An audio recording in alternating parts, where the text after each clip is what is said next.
Cumprimentos, irmãos, com a paz do Senhor. Amém. Glória a Deus, mais um dia, né, irmãos? Mais uma oportunidade de poder estar na presença do Senhor, né? E por mais essa responsabilidade, né? Que é poder ministrar a palavra do Senhor Jesus. Amém. Louvar a Deus por estar aqui, por essa oportunidade, e pelas minhas pastoras, por toda a liderança, por nos confiar o altar. Amém. Não vou demorar, amém, irmãos? Eu quero trazer uma breve mensagem, foi a mesma mensagem que eu preguei no canal, quero estar trazendo para os irmãos nessa noite, que se encontra lá em Salmos 46. Está fazendo menções de alguns números, né? Que Salmos não tem versículo. Salmos 46.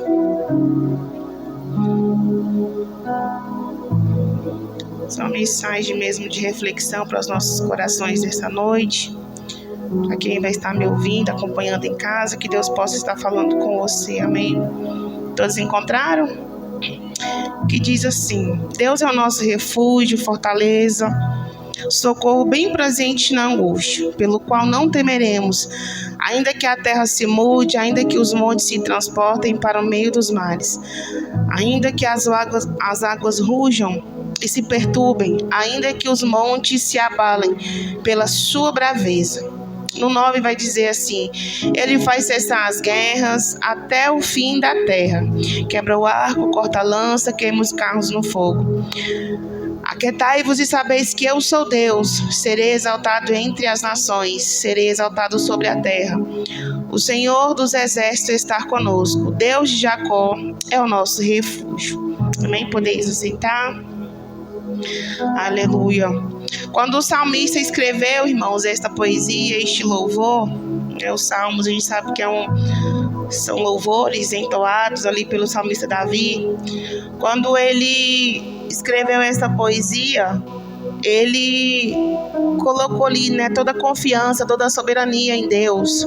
Ele depositou ali, se resguardou. Quando nós meditamos nas palavras aqui do livro de Salmos, dos louvores de Salmos, nós sabemos que Davi, ele sempre se refugia em Deus.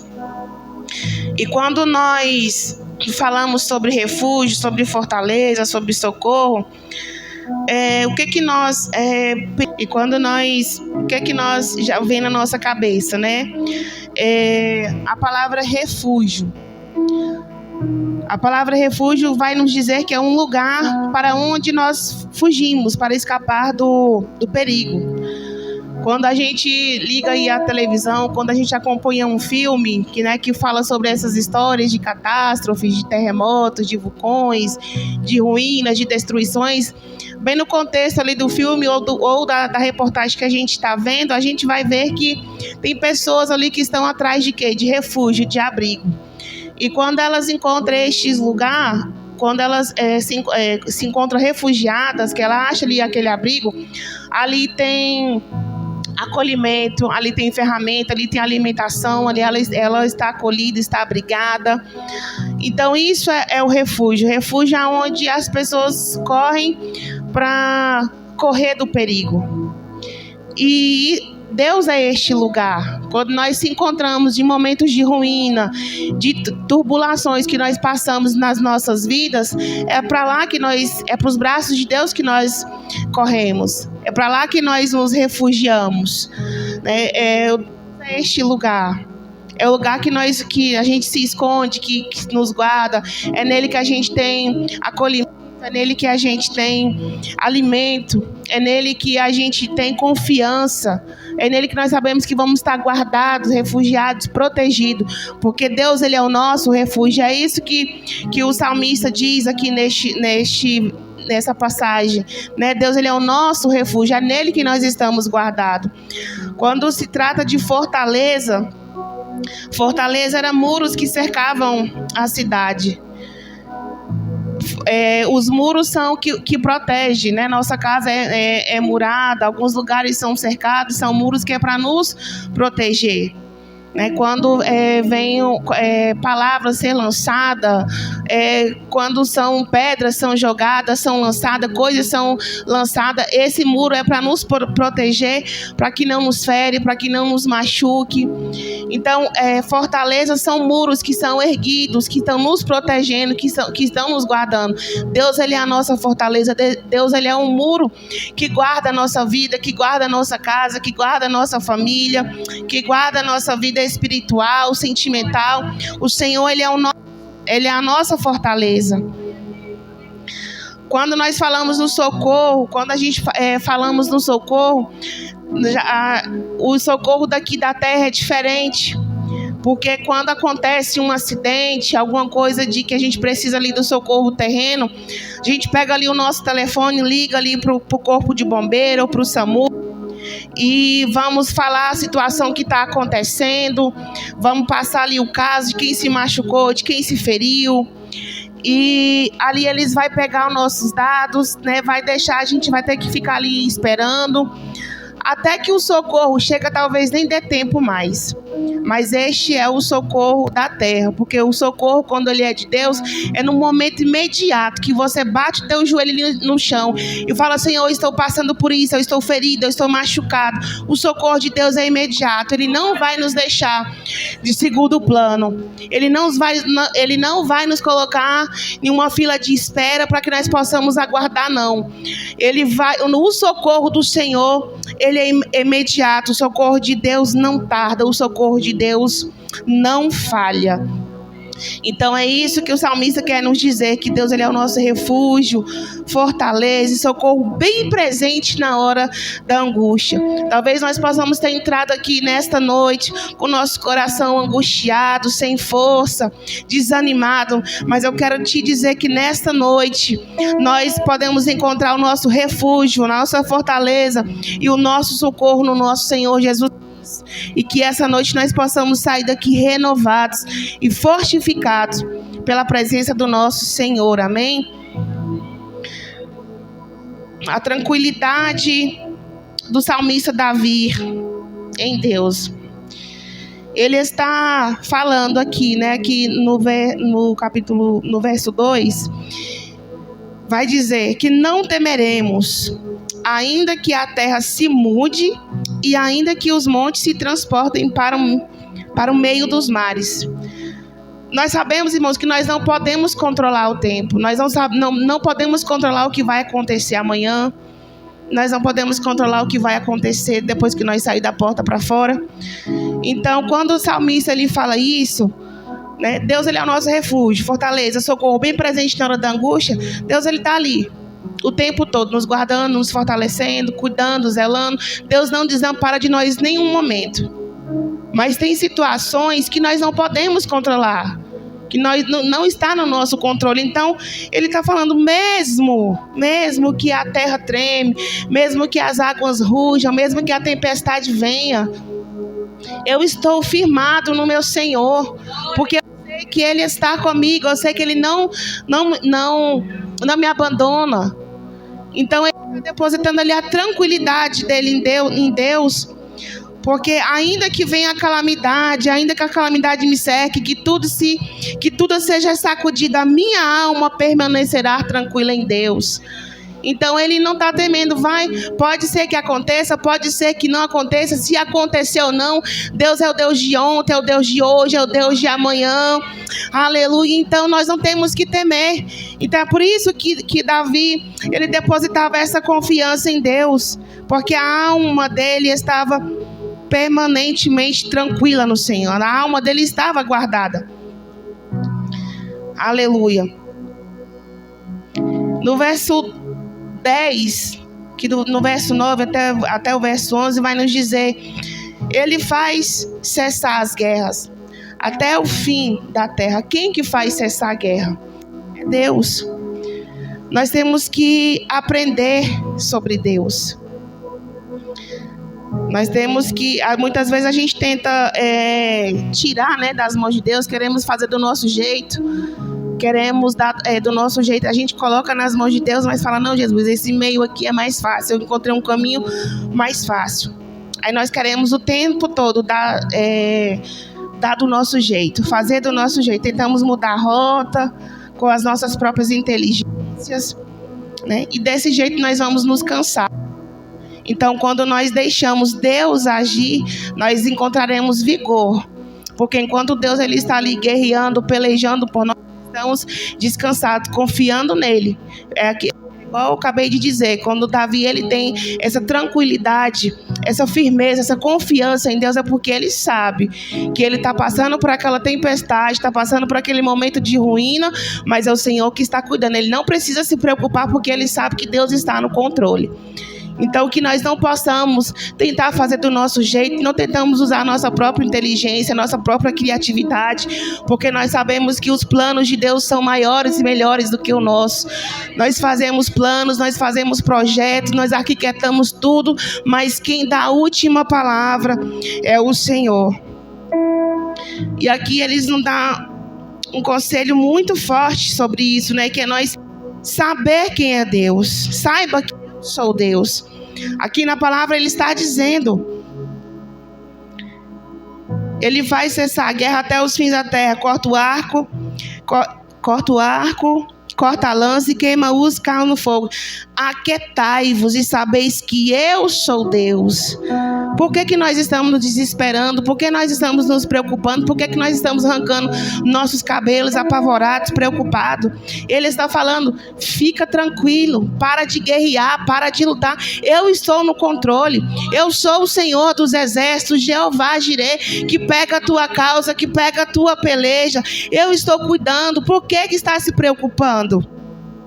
Nós temos que conhecer a Deus. E quando eu falo que nós temos que conhecer a Deus, irmãos, não é só na teoria, não. Eu estou dizendo na prática. Porque quando a gente se relaciona com alguém, conhecer a Deus é como se é um casamento, é um relacionamento, é ter um relacionamento com Deus. Quando a gente casa, a gente não conhece o nosso companheiro ou a nossa companheira só de ouvir falar. Tem ali um convívio. É a maneira de falar, é a forma de se comportar. Você conhece até o oi quando seu esposo te dá, se ele está bem ou não. Até o oi que a sua esposa te dá, se ela está bem ou não. Isso é a convivência. E saber sobre Deus é isso. É ter essa intimidade, é ter esse relacionamento com o Senhor. É saber que é ter uma troca.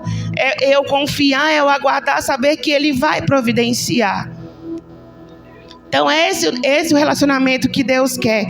Trazer o Senhor para nós, trazer o Senhor para perto, trazer o Senhor para essa convivência, para este relacionamento. Aí você vai começar a sentir Deus nos pequenos detalhes, nas pequenas direções, ou nas grandes direções, nas alterações da rota. Ele está dizendo: para de lutar, apenas me conheça, porque Ele será exaltado. Nós temos que aprender a confiar, a conhecer mais o Deus que nós servimos, a conhecer mais o Deus que está cuidando da minha vida, da sua vida. O salmista ele se refugia no Senhor. E o interessante que eu acho, por que o salmista tem tanta confiança em Deus? Por que ele se refugia? Por que ele tem tanta tranquilidade em Deus? É porque ele tem certeza que a presença de Deus é com ele. E eu pergunto para mim, para você nessa noite: você tem essa certeza? Você tem essa certeza que a presença do Senhor te acompanha todos os dias? Você tem essa certeza que a presença do Senhor se faz presente na tua vida todos os dias? Você tem certeza que Deus é contigo? Você tem certeza? Você pode perguntar para você nessa noite, saber: Senhor, eu sei que em meio a tudo isso que eu enfrento, em meio a tudo isso que eu passo, Senhor, mas eu sei que a tua presença é na minha vida, eu sei que a tua presença é na minha casa. Será que nós temos essa certeza que o Senhor, a presença do Senhor é conosco? Aleluia. Temos que ter essa certeza. Quando é que você olha para a tua vida e você tem visto Deus? Quando é que você olha para a situação da tua vida e você fala assim: eu vi Deus, porque aqui era para ter mudado de rota e Deus colocou no caminho certo. Era para ter morrido, mas eu estou aqui, estou vivo.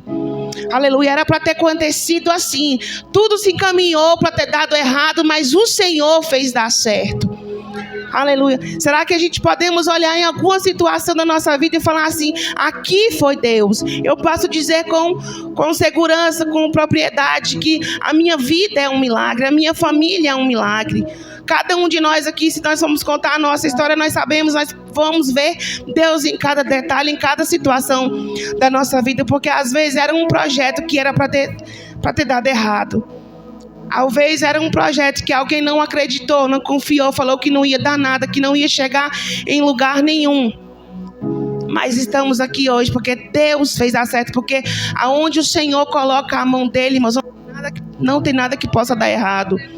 A porta que ele abre, o homem não fecha. A porta que ele fecha, o homem não abre. Aquilo que o Senhor abençoou, o homem não tem poder de amaldiçoar. Aquilo que o Senhor amaldiçoou, o homem não tem poder para abençoar. Então é nesses momentos, são nessas situações que nós podemos ver Deus na nossa vida. Precisamos ter a certeza que Deus está na nossa vida. Aqui no 9 vai dizer que quando ele faz cessar todas as guerras, ele coloca um fim. Deus, ele está falando: sou eu que coloco o fim, sou eu que determino o tempo, sou eu que sei, sou eu que faço. E quando eu vejo Deus falar assim, eu acho muito lindo quando a gente volta ali na história de Josafá. Quando os inimigos estão, quando Josafá recebe ali aquela ameaça, né, que vem ali os inimigos, quando aquele mensageiro chega para dar notícia para Josafá e fala: vem uma multidão contra ti, da além do mar. Talvez ele pode ter até exagerado quando falou que vem aquela multidão da além do mar, mas se nós formos aprofundar na história, nós sabemos que era uma multidão muito grande, porque levaram 3 dias para sair recolhendo os bens. Mas quando Josafá recebe aquela notícia, recebe ali aquela mensagem que vem a multidão para tomar a terra que era dele, aquilo que Deus prometeu, o que é que Josafá fez? Ele temeu, ele teve medo, mas ele não deixou que o medo o intimidasse. Ele foi, dobrou seus joelhos no chão e começou a orar, falou com o Senhor: Senhor, eu não tenho força para lutar contra este povo que vem contra nós, mas eu deposito toda a minha confiança em Ti, Senhor, porque em Tuas mãos há autoridade e poder. Ele começou a colocar tudo na presença de Deus. E eu tenho certeza, naquele momento, se a gente for olhar dentro da Bíblia, o Senhor manda a resposta pela vida do profeta Jaziel. Porque crente é assim: quando ele coloca o joelho no chão e ele mostra sinceridade, Deus vê sinceridade, a resposta vem de imediato. E olha que aqui Deus, na boca do profeta Jaziel: não temeis, porque tu não terás que pelejar nesta guerra. Essa guerra é minha, essa causa é minha, sou eu que vou pelejar. O único trabalho que Josafá teve só foi de reunir ali, ó, os levitas, preparou as harpas, se vestiram a caráter, enquanto eles estavam ali louvando, adorando o Senhor que foi guerrear. Irmãos, eu quero te dizer uma coisa: Senhor, quando Ele quer, Ele é o nosso juiz. Quando Ele quer, Ele advoga a tua causa. Aleluia. Quando Ele quer, Ele faz acontecer. Nós só devemos confiar, depositar a nossa confiança no Senhor. Uma história que eu acho muito interessante, eu ainda não sei, mas eu vou estudar na próxima oportunidade que eu tiver de pregar. Eu quero contar essa história de quando Ezequias é ameaçado por Senaqueribe. E ele manda ali uma carta, né, de intimidação para Ezequias. E quando ele começa a zombar da fé de Ezequias, né, porque tem pessoas que assim gostam de zombar, fica coitado daquele irmão, né? Quando ele manda ali a carta falando para Ezequias: eu passei por vários lugares, destruí muitos cantos, fiz isso, fiz aquilo, e tu tá achando que o teu Deus vai te livrar das minhas mãos? O que é que Ezequias fez? Pegou a carta que ele recebeu, apresentou para Deus, falou: ó Jesus, tudo isso que ele falou é verdade, mas a minha vida está em tuas mãos, meu reino está em tuas mãos. Ele começa a lhe falar para Deus. Aí Jesus não precisa de muito não, só mandou um anjo: vai lá, visita lá a terra de Ezequias, visita lá meu povo, aleluia, e faz cessar. E o Senhor mandou um anjo e destruiu mais de 185 mil, se eu não me engano. Esse é o nosso Deus, porque muitas vezes tem alguém falando para você: se eu quiser eu te derrubo, se eu quiser eu te machuco, se eu quiser eu acabo com a tua vida. Quem é você? Tem alguém tentando menosprezar você, te colocar para baixo, te diminuir, falando que você não tem jeito, que você não tem voz, que você não é ninguém. É porque ele não conhece o Deus que peleja a tua causa, ele não conhece o Deus que cuida de você, é o Deus que te levanta. Mesmo que o homem diz não, se o Senhor te escolheu, se o Senhor te designou, é Ele que manda, é Ele quem pode, é Ele quem faz. E eu quero ver que quando o Senhor faz, eu quero ver quem é que vai poder impedir. Aleluia. O mesmo Deus que foi na vida de Ezequias, o mesmo Deus que foi na vida de Josafá, o mesmo Deus que honrou Mardoqueu, que ficou ali na porta, é o mesmo Deus que vai honrar, que vai te exaltar, que vai te abençoar. Eu não sei qual é a peleja que você está enfrentando. Eu só quero te dizer, deposite toda a tua confiança em Deus. Aleluia. Porque quando você ora, quando você confia, o Senhor, Ele te entrega a vitória. Amém? E essa é a palavra que eu quero deixar para a igreja nesta noite. Eu agradeço a minha oportunidade.